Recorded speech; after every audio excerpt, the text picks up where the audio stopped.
Cantac Firearms. Hi, Amber. It's Kevin Toy with the Focus Hunting Podcast. How are you doing today? Good. How are you? Not too bad, not too bad. So, Amber, a gentleman wrote in and told us about this magnificent shop called Cantac Firearms in Castlegar, BC. Can you tell us a bit about Cantac Firearms? Yeah, absolutely. So we are a small retailer store, but we are a large gunsmithing shop. So while we do sell a little bit of new firearms, we mainly focus on the gunsmithing end of it. Gotcha. How long have you guys been in business down there? 5 years. 5 years. Well, that's great. Where can we find you guys? Castlegar, BC. We are located at 163 Columbia Ave. Awesome. That's great. Okay. Well, if anyone is in the Castlegar area, be sure to stop in and see Amber and the rest of the great folks down at Cantac Firearms. And thanks to you, Amber. All the best to you over the holiday season. Thank you so much. Okay. Thanks, Amber. Talk to you later. Bye-bye. Bye.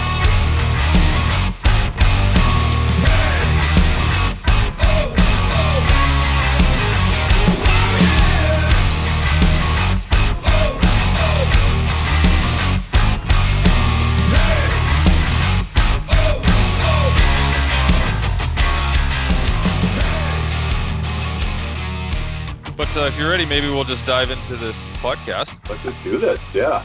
Okay. I'd like to welcome everyone to another episode of the Focus Hunting Podcast. Today, I'm joined by Ed Hensel. Ed, thanks for joining us today. My pleasure. Ed, can you give us a bit of a background on yourself? So, a long-time outdoorsman, and now I'm a volunteer with Central Okanagan Search and Rescue. Also do a little bit of hunting and fishing in my spare time. Gotcha. How long have you been hunting, and how did you get involved? I grew up in Vernon, and I started hunting as a little kid, fetching the grouse that my dad would shoot, and it grew from there. I didn't get my first deer until I was 20 in Grand Forks, and I hate to say it, but I go back there every year to punch a tag. I'm a meat hunter, so it's hard to be very discerning when there's so many animals around. Yeah. How long have you been involved with search and rescue? This is my 5th year now with Central Okanagan Search and Rescue. I was on a few tasks as a conversion volunteer years earlier when I was dirt biking and got helped out the Vernon Search and Rescue, I guess it was at the time. But I've only been with COSAR for 5 years. COSAR, Central Okanagan Search and Rescue. Yes, one of the busier search and rescue organizations, if I might add, in the province. Oh, is that right? Yeah, I think we're in the top 5. Obviously, North Shore gets all the glory, and they're pretty darn busy. And then I think Kent Harrison in the Fraser Valley. And then there's a bit of a toss-up between Vernon, us, and Kamloops, I believe. Average all about 60 to 70 tasks a year. Oh, wow. So more than a call per week. Yeah, and it's getting heavier, obviously, with the with COVID. I think people are enjoying the outdoors more, but people are also pushing their limits a little more. Oh, yeah, I bet. I probably seeing a lot more people in the backcountry that probably don't have as much experience as they should when they're setting out. Yeah, I believe that's the case, to be honest, just people getting in over their heads. Central Okanagan Search and Rescue, can you just tell us maybe what that is and how that all got started? Yeah, so we're one of the older ones. We started in the 50s, back when Kelowna was only, 30,000, 20,000 people. Apparently a little girl got lost along the shores of Okanagan Lake, and the group got together and found her. And then they realized there's no official organization in this area to do that. So they set up what was then Kelowna Search and Rescue. And it's been going ever since. It started pretty small, equipment stored in people's garages and then storage lockers. And it's gradually got to where now we have 50 members. An old fire hall out by the airport is our base. We've got 3 trucks, 6 snowmobiles, 6 ATVs, a tracked UTV, and enough equipment to get people out of most scenarios. And of course, we've had to expand our equipment as people explore the backcountry further and farther with new technology, right? Like 30 years ago, there was no such thing as an ATV or a quad anyhow. Yeah, I guess so. People, with the advancement of technology, I guess they're getting further out in the backcountry, and I guess that makes it harder for you guys. For sure, which is why we accumulate more equipment, right? And why we need larger storage spaces for all this gear. Yeah, absolutely. So you mentioned you have roughly 50 volunteer members. What's the recruitment like for you guys? Like, What does it take to be a member? Kind of what do you look for when you're recruiting members?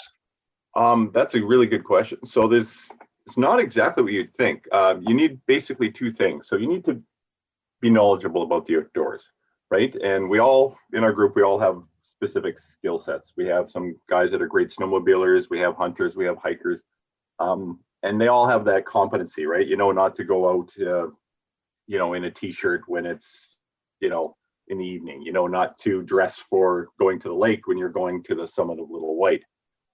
So there's that common sense. And then there's the availability. Simply, you need to be available because these calls come in at all sorts of times, usually at night. Sunday nights seems to be the most popular. So you have to have an understanding boss that will let you maybe make up your missed Monday morning because you've been up all night searching for somebody. And I'm fortunate, I'm a college professor, so I can't miss any classes, but all my prep work, all my administration work, I can do on weekends or whenever. And so my, college understands. We have business owners, we have web designers, we have construction workers that can kind of make their schedule work around these calls. So that's the other part of it. So outdoor competency and simply the ability to be there. Right. So you mentioned you've got a number of volunteers that have different key aspects of what they're good at. So on certain calls, say there's a lost person that he was snowshoeing or he was cross-country skiing too far, or he got lost or he hasn't shown up. Do you call the people who have the most training or most ability with, say, snowmobiles, or how does that work? Who gets the call first? You guys have a list and you run through that? Or do you have a specific list? Like, do certain members have specific, how does that work? Let me go through a call really quickly. So what happens is, somebody's waiting at home and their loved one didn't show up when they're supposed to. So you would tend to call 911 and missing persons go to the police, right? So the police get some information. And if this person is missing outside of basically the city in a wilderness area, they'll call us. And we have what are called search managers in charge of searches. So they'll take down the information and figure out, okay, so we have somebody who is snowshoeing in Greystokes. So we need a snowmobile team. We might need members who are on the avalanche team if they're going to go into, there's a couple places that slide over in the Greystokes. And so they'll put out the call, but they'll also ask for, just general members, because there's a lot of stuff that goes on back at base. And also we all have a certain level of competency, so we can all, we've all snowshoed before, right? So they will call, and depending on when and where, anywhere from 10 to 25 members will show up, and the search manager will organize those resources, generally sending out a hasty team or a strike team to go for the high probability area. If somebody was snowshoeing to the summit of, say, I don't know, one of the mountains in Greystoke, maybe they would send a team to go straight there, right? A high probability area. And then we'd have other people that would maybe be looking for tracks or calling an air support or whatever the case may be. So you don't have to be super specialized in any one area, except for perhaps rope team and swift water rescue team. Generally a general member, what we call a ground search and rescue member, is confident enough in most aspects of outdoor recreation that they can do the snowshoeing or the hiking, or that sort of thing. Right. So back to recruitment, what kind of training do you have to go through as a new member of COSAR? So we generally have an intake every couple of years. We usually start recruiting in the fall, and we shortlist people. Do an interview hike to make sure, see how they work as a team, which is hugely important. And then we start the training in January. Obviously this year is off because of COVID, but they basically have a 90-hour course that teaches the fundamentals of search and rescue, right? So it's basically 3 hours once a week, and then every second Saturday, a full day. They do this, they do an evaluation. Well, basically it's an overnight camp at the end. And if everything is good, they are now what we call members in training.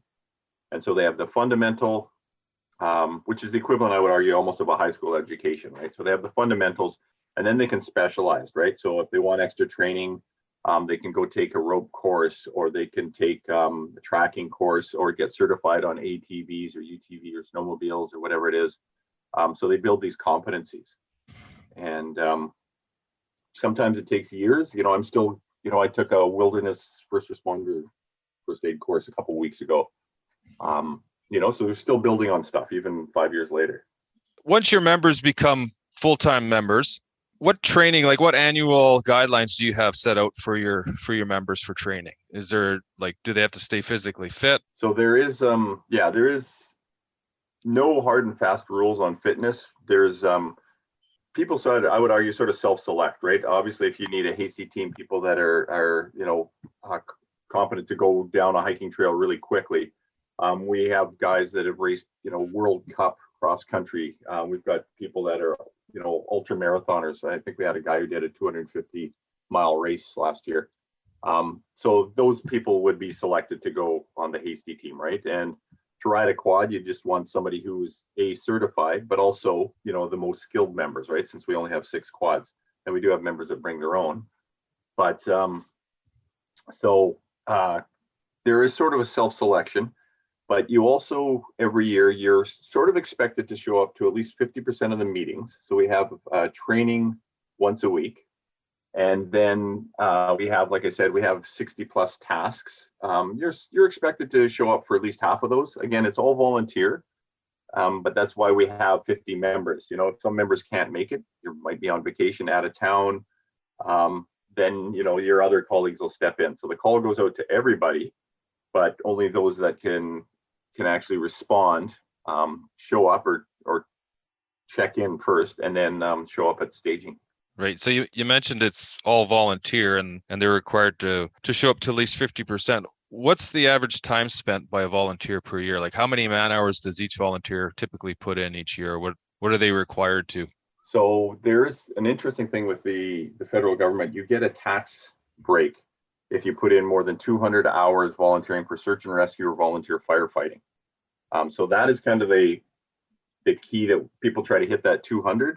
But we have some of our executive, our training committee, our president probably putting in 1,500 hours, which is, I'm bad at math, but we're talking like 10 hours a week, right? It's just crazy the amount of time the administration side eats up. But typical member is at least 200. I think last couple of years I was 400 or 500, and I'm maybe an average member at most.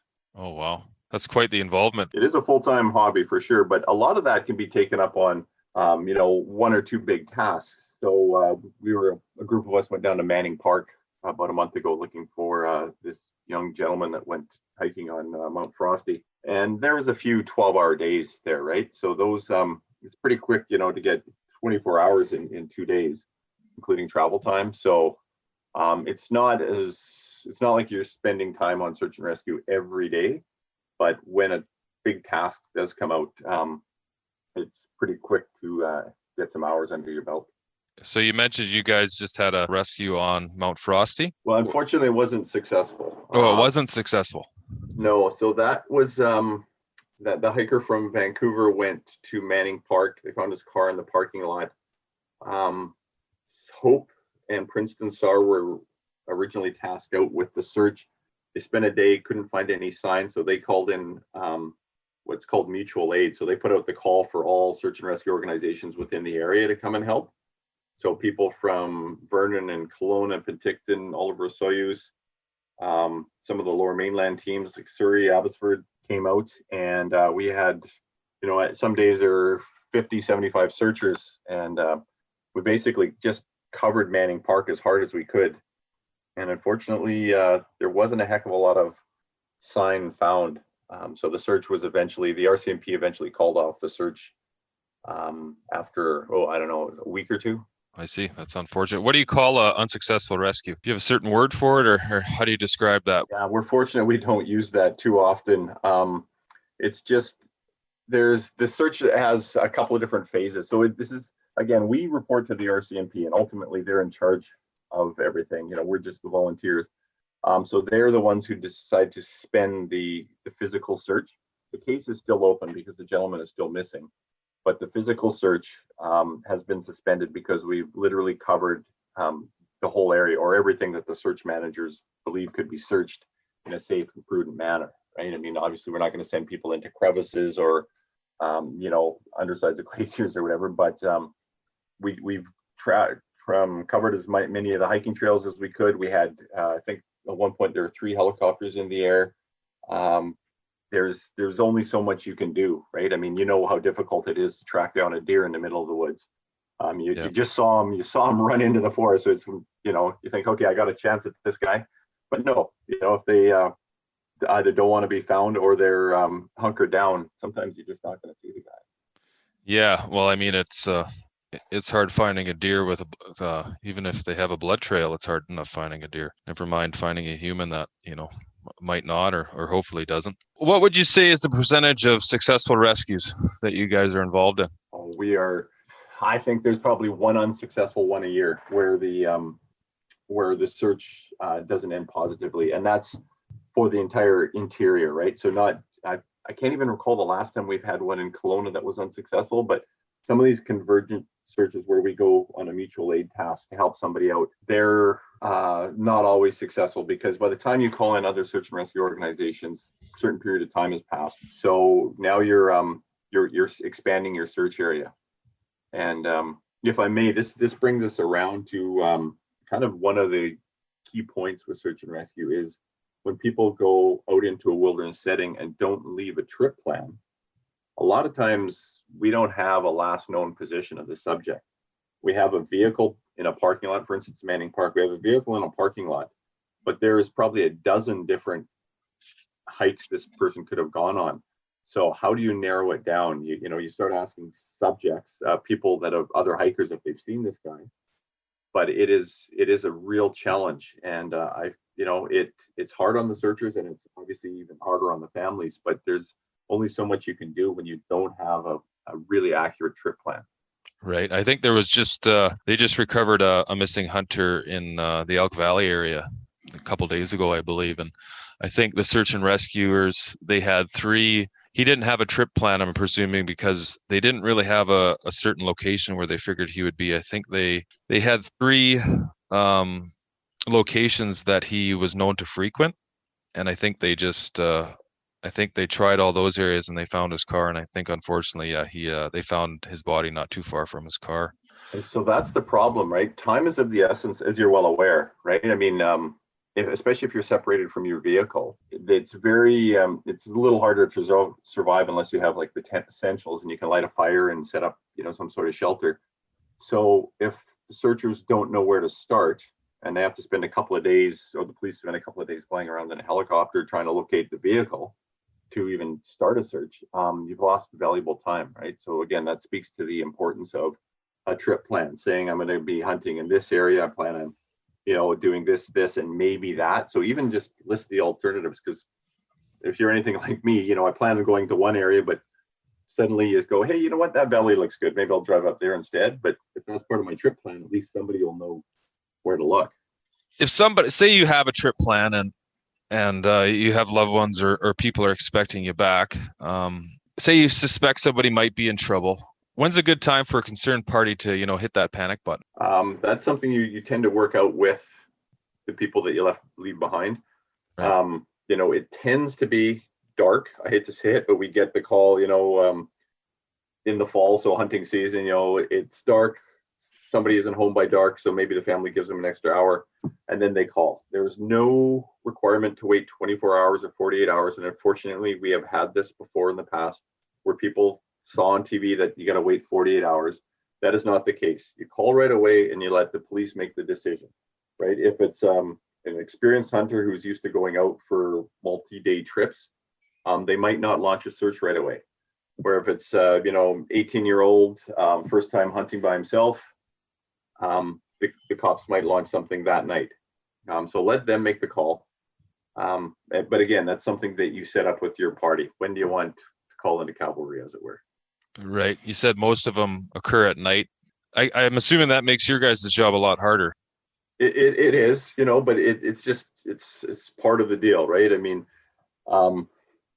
Again, hunters are unique in this, whereas hikers perhaps are goal oriented. So if we have a hiker who hasn't returned from a trip, you can go to where their staging is, where their vehicle was, and there tends to be a path from their car to the summit, right, or from their car along a hiking trail, so you know where to start. Whereas as a hunter, we're well aware we kind of make our own thing, like, hey, that looks like a good spot or this, and we bushwhack, and so it's a little more challenging for sure for a hunter. Yeah. But there's only so much you can do. Obviously, if we can get a heli in the air, which tends to not happen at night, but the light from a helicopter, or searchers calling out with whistles, that sort of thing. You can do a sound sweep. You can maybe use lights as well to try to attract somebody. But to be honest, the best thing, if the shit does hit the fan, excuse me, so if things do go sideways, a smart hunter would just hunker down, light a fire, pull out the tarp, and say, you know what, looks like I'm spending the night in the woods, and I'll get out in the morning. That makes sense. So yeah, I mean, that's one thing about hunting. I mean, it's hard to predict where the animals are going to be and what they're going to do. And if you're tracking or following a specific animal, then, it's hard to come up with an exact location of where you're going to be. But what would you recommend you mentioned trip plan. What would be a good trip plan for, say a hunter going out on a day trip? So that's a really good point there. There is an actual, if you want to get really specific, adventuresmart.ca has a trip plan you can download and just fill out. Theirs is quite detailed. So what vehicle you're driving, what you're wearing, what your primary objective is, where you're going, things like that.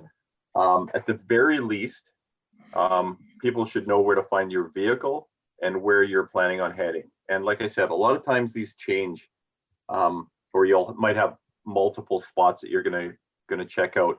But if you list them all, it's going to make everybody's life easier, right? So just the fundamentals of, if you're carrying a cell phone, if you are equipped for spending the night, things like that. And it's just, even the worst case scenario, it's just a simple text to family back home. Hey, I'm going hunting in Gowdy Road area. I'm going to be doing these 3 roads. I plan on truck hunting, or I'm going to go to a tree stand or whatever. Just let people know as much as they can, and it's going to make everybody's life easier down the road.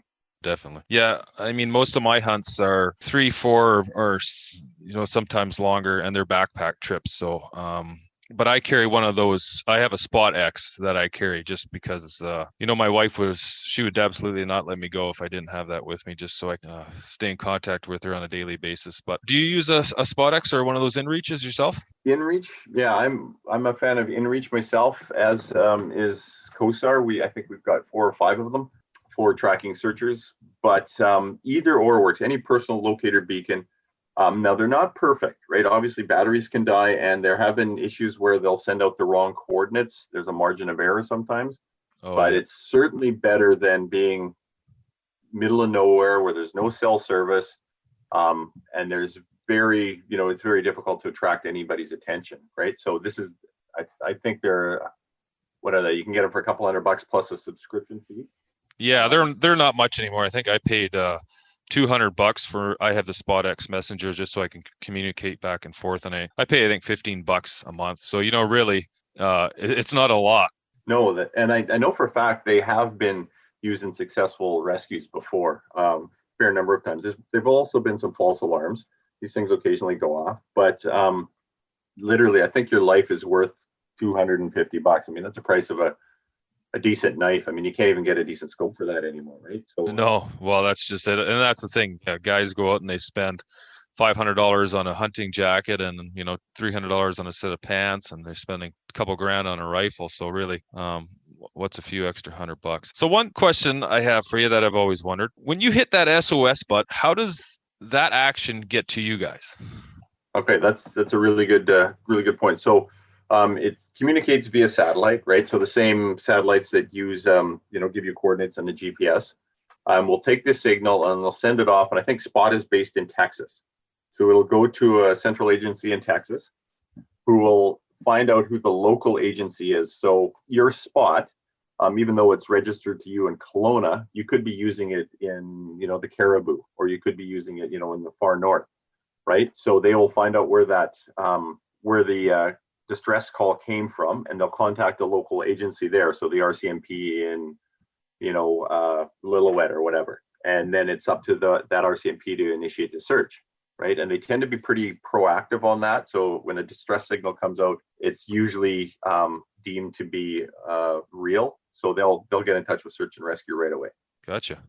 So say hunters are out in the backcountry and say the unfortunate happens. What would you how would you suggest preparing?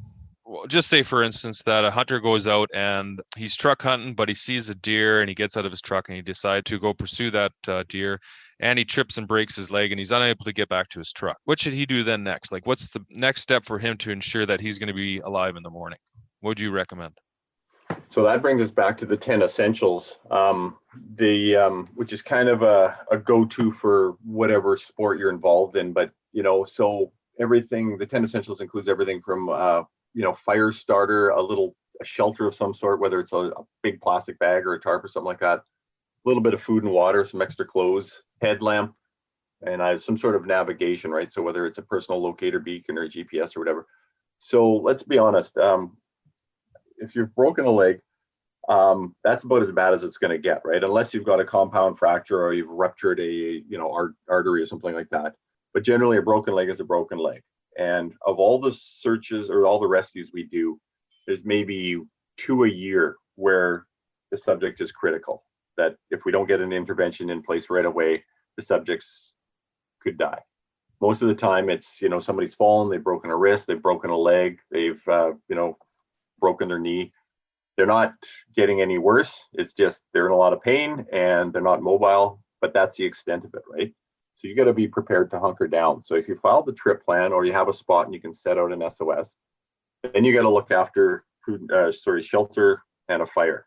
And I'm sure every competent hunter out there can light a fire in just about any condition, right? I mean, worst case scenario, cheat and bring them some of these fire starters or whatever. But once you got a fire going and a big tarp over top of you or a plastic bag, suddenly it's not quite as bad as it would be if you're just, lying with a broken leg in the middle of a, wet forest, right?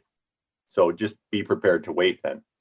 Yeah. Well, I guess that's why it's a good idea for every hunter before they set out in the bush to, even if you have a day pack, but just to make sure that you have essential stuff in there for survival. I know a lot of friends and family, even if they're going on a day trip for hunting, numerous times I've seen them not take anything.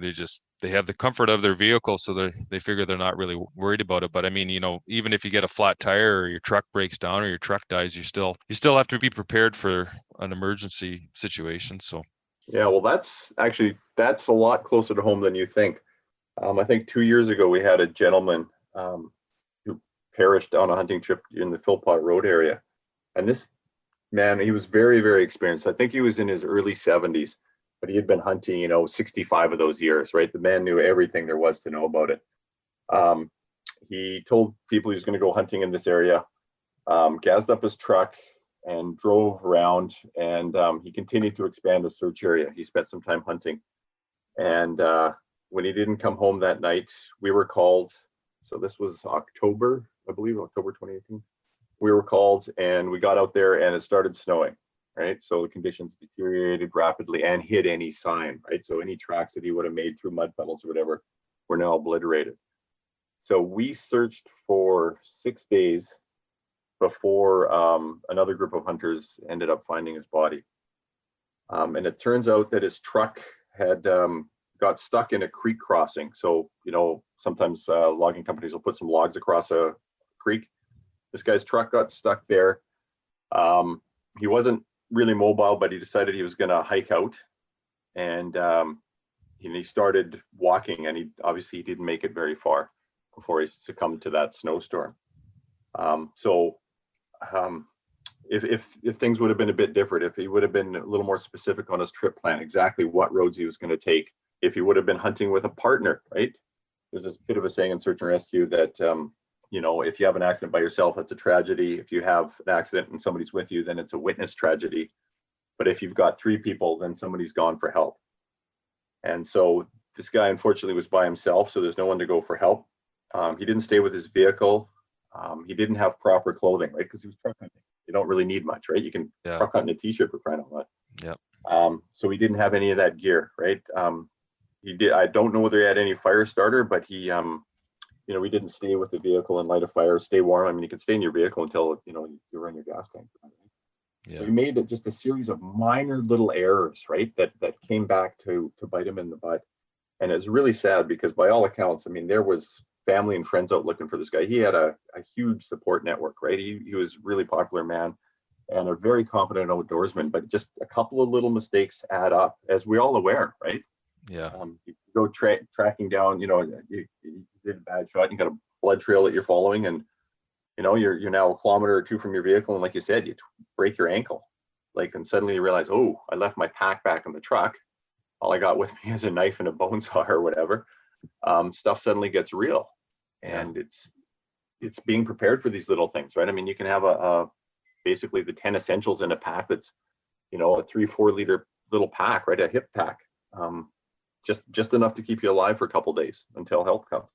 Yeah, no, I remember that incident. That was unfortunate, and that he did have a lot of experience, and he was probably stubborn, and well, like my dad, you tell him all the time, and he just says, well, I've done it a million times, and nothing bad's going to happen. But like you said, it's not the one big bad thing. It's just the combination and the compounding small things that add up to an unfortunate trip.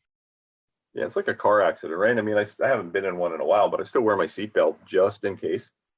And it's the same like this. And I try really hard to be that guy that brings us the stuff with all the time. Not perfect either, but when you start seeing the tasks that we've been on, the ones that are unsuccessful, where the subject doesn't make it, it tends to be the unprepared. Those that are packing all the gear, they just hunker down and wait. And we've had a few of those last year. I believe we had a young hunter that was separated from his dad, and his dad basically called us, said, hey, we were in this area, I don't know where my kid is. Boom, we went in, and the kid was well prepared. He was just a bit nervous, it was late at night and he's all by himself, but he had enough warm clothes with him. He just hunkered down and wait, and then we came in and got him out. I think he was back home by 3 a.m. How old was the kid? I think he was 18. He was just a young guy. I've been walking through the bush at night and have my headlamp quit on me, and it sucks. So anyway, at least I made it out of there. That's a successful hunt, to be honest. That's, you come back alive, and if you come back with some meat, that's a bonus. Yeah, no, definitely. Trip plan. Can you just give us a sort of can you just kind of navigate me through that? What's the foundations of a good trip plan? Just the fundamentals. So again, if you go to adventuresmart.ca, that would be the first place I would start. You can download an app, which is basically, tells the who, what, when, where, why. So who is going, and who do you want to send your trip plan to? Where are you going? When are you going? What are you wearing? What supplies and equipment do you have with you? And what's your objective? So hunters, obviously different than hikers, different than mountain bikers, different than, well, we also do searches for, people with dementia and little kids, right? And everybody is a bit different in the woods, right? Like I said, a hiker is very goal oriented, going to go to the summit or hike a trail. Whereas a hunter, probably the most complicated ones, to be honest. What looks good to one hunter obviously isn't necessarily the same to another hunter, right? So if you could lay that out, where are you going and what are you planning on doing? Even just like you were saying, if someone's going elk hunting, that's going to be a little bit different we don't have antelope here, but if you're going to do whitetail deer, right? Somebody who's goose hunting or grouse hunting may be sticking to roads, whereas a deer hunter may not, right? So putting as much information as you can. Now I know it's a bit onerous to do this all the time, but even if you can just answer those who, what, when, where, why questions and send it off to your partner, whether it's a hunting partner or a wife or girlfriend back home, it really increases the odds of a successful search. We talked a bit about having the 10 essentials and stuff. What would you recommend for like a first aid kit? Like, what do you pack in your first aid kit? So that's a really good question. Now, a first aid kit should only contain the stuff that you are competent in using, right? You don't need bag valve masks or any of that if you don't know how to use them and aren't trained in that, right? But the fundamentals, you think of accidents that will happen hunting, right? So you're talking broken bones, maybe punctures, and heaven, really hope there won't be a gunshot wound, but that is a possibility. Yeah, or I guess So, a bear attack is another one that's pretty serious. So some major traumas going on here, right? So you're going to need to stop the bleeding or stabilize the wound, right? So these things called SAMs. Well, let's face it, you don't even need to bring with a splint. I mean, you can use sticks if you have to, just to, if you've got a broken tibia, fibia, or knee or something like that. That and something to keep the sticks attached to your leg so your leg is now stable. That would be about all you'd need. If you've got an open wound, some pads and something to attach them, tensor bandage or something like that. Maybe little pain meds if you've, I keep some Tylenol 3 around that I've had from when I did my back a few years ago. Yeah, that's one. Yeah, that's one thing I keep too. Is I always have ibuprofen with me in my first aid kit as well. For me, it's a must.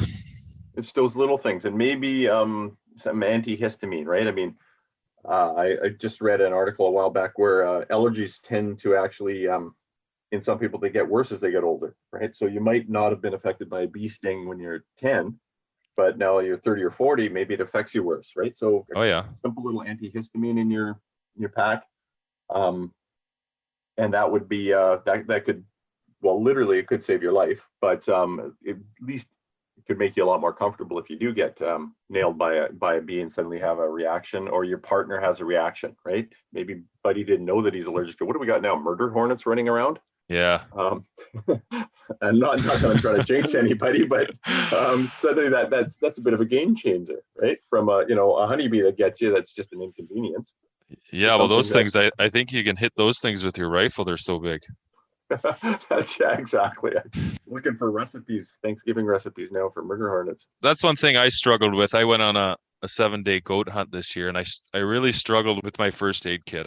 I had everything but the kitchen sink in my first aid kit. I always, thinking, well, better to have it and not need it than need it and not have it. But just the weight of it. So that was one of the things that I did a complete makeover. And yeah, I went back to, like you said, just more of the essentials than all the other stuff. And I think you've hit on it. I mean, when people start thinking first aid kit, I mean, you start off with a couple of Band-Aids and, maybe a few aspirin, right? And then if somebody gets hurt or whatever on a trip, then you kind of realize, oh man, I wish I would have had more. So then you tend to overpack.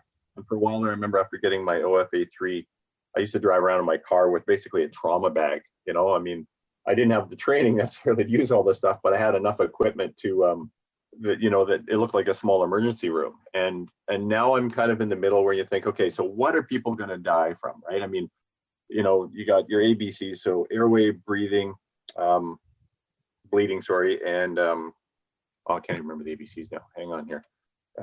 Airways, breathing, circulation. So, if they're really bleeding hard, if they fall on a rock or something and they're spurting blood, okay, so you need something to stop that. So, some gauze that you can put over the wound and tape on, maybe even this new coagulating stuff. I haven't been trained in that, but I hear that's supposed to be a good thing to stop the bleeding, right? Something to stabilize a wound. So again, a tensor bandage and some sticks will work. And then realistically, hypothermia is a huge issue. Sure, you've broken your leg, that's not going to kill you, but now you suddenly can't move and you're wearing blue jeans and a t-shirt and it's, now 2 degrees above at night. So something to keep you warm. So lighting the fire or one of those emergency blankets. And it's not going to be a fun night, but that'll get you through the night, right? Exactly. You mentioned the ABCs there. I guess it'd be a good idea for all hunters to take some sort of first aid. I've had first aid courses, so I have the basic, the essentials for first aid, CPR and stuff, and that I've had to take just through work and WCB requires. But I guess for those hunters who don't have it, I guess that's probably a good idea, isn't it? So yeah, that's and it just came back to me, of course, airway, breathing, circulation. But just the basic, let's be honest, heart attacks get people all the time, right? So knowing how to do CPR will keep somebody alive. Like I said, if you got a group of 3, somebody's gone for help and you can do CPR on your buddy, that's going to go a long way. And that's a basic, what is it, 4-hour course? It doesn't take much. And the rest of it is pretty much common sense. Like I said, I took a wilderness, I can't even remember what it was, wilderness first responder, I believe, course. And it's basically most interventions that you do, it's hard to do them wrong, right? Doing something tends to be better than nothing. Not a lot of interventions actually cause harm to the patient, right? So somebody's bleeding, hey, you got to stop the bleeding. Somebody's not breathing, well, hey, you got to get them breathing, right? It's not a perfect world, unfortunately, because we've got so many variables when it comes to hunting accidents. But if you look at the fundamentals, just knowing how to deal with the basics is all that really matters. Yeah. And that's one thing. I mean, you spend enough time in the bush and, unfortunately, it's inevitable that something's going to happen. And myself, I've never needed any emergency assistance. So knock on wood, but hopefully I never do. But it sure is good to have you guys out there when we do need you. Everything is volunteer. How is COSAR funded, though? How do you guys pay for, your sleds, your snowmobiles, and all that stuff, and your training? There's a few different ways. So donations for sure go a long way. We've got a donation tab on our website and on our Facebook page, and that has bought some really valuable equipment. We've got a couple in town that cashed in a bunch of bottles and gave us enough money that we got this thing called a trail rider, which is basically a stretcher that allows the subject to sit upright. It's got a wheel underneath, so you can basically get somebody out of the woods with just 2 people, right? If they're not mobile, if they've got a lower body injury, right? So donations are a big part of it. We also apply for a lot of grants. We've got literally somebody on the executive that's in charge of fundraising, and they spend a lot of their time hitting up the provincial government for gaming grants. So from lottery ticket sales and casinos and such. And that's helped. The regional district and the city of Kelowna are big supporters. We basically have a hall that's pretty much rent free. There's some sort of deal worked out where the city takes care of most of the costs. And then Emergency Management British Columbia, so the guys that are in charge of not just search and rescue, but literally, emergencies at a large scale, they help us out with funding for some things as well. So we're all volunteers. We don't get paid for our time, but we'll get paid mileage if we use our personal vehicles. If we wreck any of our personal equipment on a task, we get reimbursed for that. There's a process to do it, but so it's not, time is about the biggest out-of-pocket expense. Not that you're ever going to make any money, and there's always these hidden costs, right? You're in the woods for 12 hours and you've just, eaten through an entire box of Costco granola bars, but it's just, it's part of the deal, right? Can just anyone donate? Is there a way to donate to you guys? Yeah, well, COSAR.ca website or our Facebook page has a donate button. Yeah, those are the 2 primary ways. There's most equipment. I think we're generally set for equipment right now. I mean, obviously, as things wear out, we're looking at replacing another one of our trucks. So we've got an F-350 that's been worked pretty hard over the years, and we're looking at replacing that. So that will probably be our next big purchase. But a few years of gaming grants, and unfortunately, it is a bit of a lottery. These gaming grants. So you apply for funding, and some years you get a lot, some years you only get a little. We're expecting next year to be a little light because obviously the casinos have been closed. Right. The province is also, I think it was last year, passed legislation for perpetual funding for search and rescue. So it used to be a 3-year rolling funding program. So every 3 years they'd give a few $1 million to all the 80 search and rescue organizations in the province, but it looks like it's going to be a permanent thing going forward. So that money helps. So there's a bunch of different pools of money that we try to access. Yeah, and we're pretty lean. Not gonna lie. I mean, we don't use helicopters nearly as much as guys in the Lower Mainland, where they've, let's face it, the TV, global TV can literally see the guys flying into the North Shore Mountains, right? So it's for good news stories. Yeah. Here we don't have quite the publicity, so we don't have quite as many resources, but we try to leverage what we can, get as Right. much as we can. You mentioned helicopters there. How do you guys get access to helicopters? You don't have your own helicopters, do you, or do you? No, we don't. Again, that's where our search managers, so once they start a search, they have to, and our search managers, we got some pretty experienced guys, right? Guys that have seen, hundreds, if not thousands of tasks. And they can make a pretty good judgment call. So if you've got a young man, like last year, we had a snowmobiler, Gray Stokes, and he was 12 or 13, and he got separated from his family, and he was out overnight. So we had searchers going all night trying to find this guy, and the search manager recognized the severity of the situation. So he made a call to the emergency management, British Columbia, and said, look, we've got a young man. It's, been getting -12, I believe it was. We need air support. So they literally had a helicopter. I think they had 2 helicopters in the air at first light. We'll make the case for air support, but it's up to the province to ultimately fund it. Unfortunately, that doesn't always happen. I mean, it's, politics, they make the call.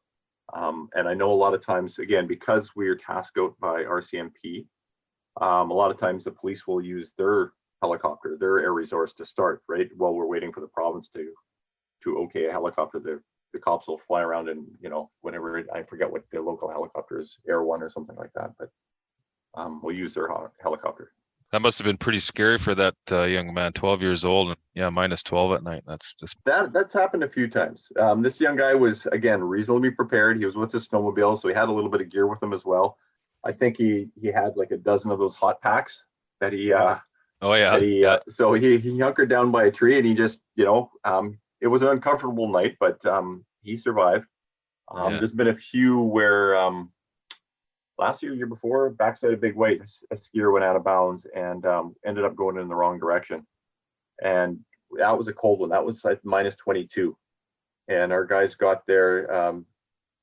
The man was walking in circles now, just trying to stay warm. He'd forgotten, but he didn't even worry about getting back out. He was just trying not to freeze to death. And our guys, 2 of our snowmobilers showed up, and they lit a massive fire and got this guy warmed up. And because it was so close to dawn, they just waited until the morning, and then they helicoptered him out because he was quite hypothermic at the time, and they're worried about doing more damage. So they, as opposed to ride him out in the back of a sled, they figured, you know what, we'll wait a couple more hours by the big fire, and then we'll yank him out in the helicopter. But that one was pretty close. I don't know, I'm not gonna say within hours, but it was I don't think the guy could have lasted much longer on that one. Oh, well, good thing you guys got there. Do you guys get that a lot? A lot of skiers that go out of bounds? There's some, yeah. We're not quite like the North Shore guys. And most of this, and I'm not gonna lie, I'm a skier and I go out of bounds all the time, right? But I'll go with a group of people, and I tend to not explore as much as perhaps some younger, more aggressive guys. I know the routes back, right? I have the equipment, and I have a partner. I have comms, right? So I'm bringing my inReach with, a little more prepared, right? Than guys that just go up in their resort gear and then get into trouble, right? So we get a couple skiers a year for sure, every year, a couple snowmobilers. How do hunters fit into that equation? How many search and rescue missions are associated with missing or hurt hunters? There'll be a couple a year. Again, not I'll be honest. We do the bulk of the work tends to be tourists or people that unfamiliar with the area and get lost. Occasionally that happens to hunters, right? A truck will break down, truck will get stuck, and of course it's only going to happen when you're out of cell range, right? Yeah. So you told somebody you're going to hunt in the Christian Valley. Well, that's a pretty big area, and you don't come back that night. Wife panics, calls 911, and it's like, wow, that's suddenly realize how big the Christian Valley is and how many spots there are. So you don't even know where to start. So you bring in the helicopter and start looking for that. So these will happen a couple of times a year, but not a ton. Hunters are pretty. Let's be honest. I think a lot of people, you start truck hunting until you get more and more competent, and they take that outdoors, I think, a little more seriously than say somebody from the Lower Mainland who decides to go try mountain biking some of the trails here and gets lost. Yeah, well, and there's so much technology today that hunters have at their disposal. And I'm starting to plan my hunts actually already for next fall. So, and I'm already looking at topo maps and stuff like that. And I'm going to have a pretty damn good idea of the area by the time I get there. So, and then of course you leave all that information with somebody, right? So they would know where to look if you happen to spend a few extra days out there, right? You know what? I don't think I do that. I don't think I actually sit down with my wife and show her, say, hey, here's a map. Here's where I'm going to be. I'm going to be in this location. Because when you're doing species specific hunts, like a mountain goat, you're not going to get too far off track. You're going to be, just because of the terrain and the amount of time it takes to get there. And you can only carry so much food for so long. So you're not going to veer too far off your set path. That's one thing I should definitely start doing. Even just a quick, a couple of photos of the maps sent to her, right? And then worst case scenario, you're not back. They could send a chopper over to look at these high probability areas. And hey, there's a fire coming from this area. A guy's got a campfire set up, so maybe we'll just stop in and see whether he's okay or not. Assuming that your spot doesn't work or something like that. It just makes everybody's life easier. But it's when the old "I'm going hunting."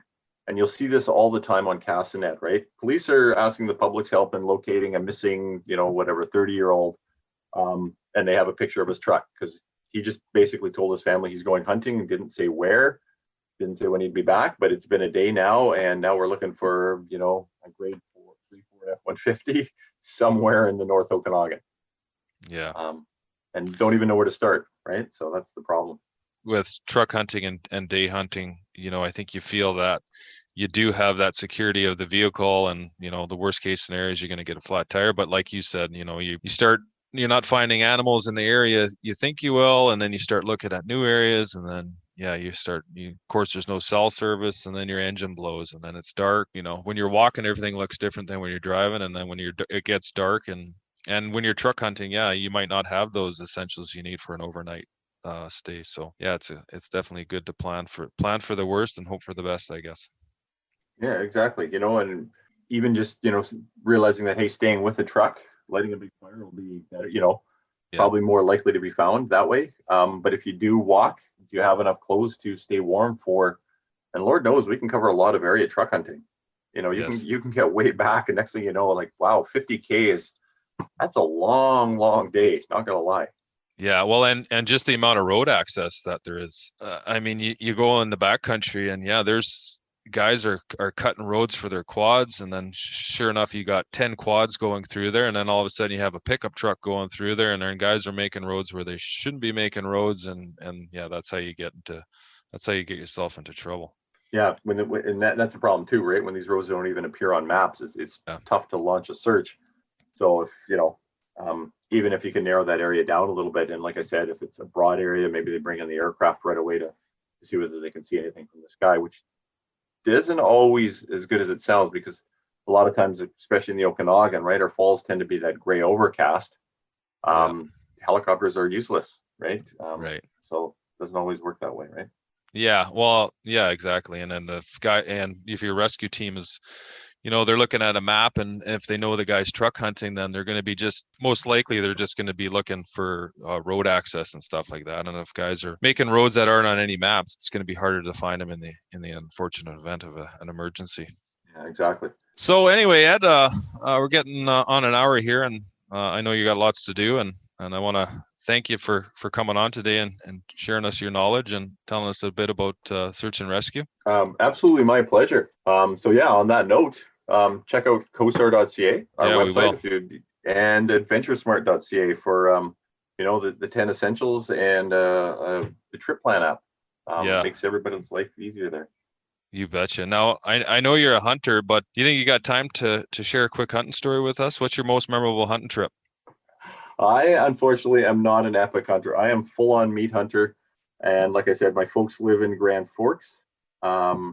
So go down there, spend some quality time with my dad, who's in his 80s, and we load up on whitetails. Between the two of us, we got 3 this year down there, muley deer up in Kamloops. it's pure meat. And I wish I was like you. I wish I was a little more adventurous and would try the elk and the goat. But unfortunately, as a college professor, that's my busy season, September, October, November. So it's tough to take a big chunk of time off then. Yes, so, I hear you. Right. So for now, that's just it. Go down to Grand Forks, and man, if you can find access to some private property down there that's outside of the city, yeah, I don't even, you know what, I shouldn't call myself a hunter. I'm, there's a lot of deer early in the season that just absolutely gorge themselves down there. So it's, I'm not going to argue. I absolutely love venison, and that's a great spot for it. Yeah. I hunt. My parents have a place in Rock Creek, so I spend a lot of time in 814, 815. So I'm 814, 815 all the way, right? Yeah. So I've been fortunate to take a few elk and quite a few deer out of that area. And recently, in the last, I think, 4 years, we started turkey hunting. So I know Grand Forks has a lot of turkey around there, so I'll sure be poking around there next spring. I've seen those around. That's awesome. Yeah, that's on my to-do list for sure. Yeah, right? it's fun. It's fun. I'll have to try that. So where did you get your elk in that Rock Creek area? Without being too specific. Yeah, I got to be as clandestine as possible here because, well, you know what hunters are like. North of Rock Creek, we'll leave it at that. Yeah, north of Rock Creek. I've actually taken 2 elk out of that area, so I've been pretty fortunate. But it's a lot of work. It wasn't easy by any means. I see a lot of moose on the east side of Rock Creek when I'm snowmobiling or snowshoeing in the backcountry. Is that right? Heading towards, I've seen moose there, never in the hunting season, never in, not that I've ever had LEH or anything, but I've seen in winter, like in the deep, deep snow, they come down. No kidding. And and that was a bit of a surprise. Well, not a lot. Like, okay, I'll be honest. I think I've seen at least 2, maybe 3 times, which was a complete shock because you see the tracks and you go, is this elk or what? Like, I'm not that, first at telling the difference in tracks.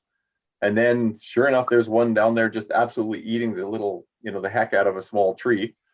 And go, wow, okay, so this is moose. I wish I would have known that, 2 months earlier.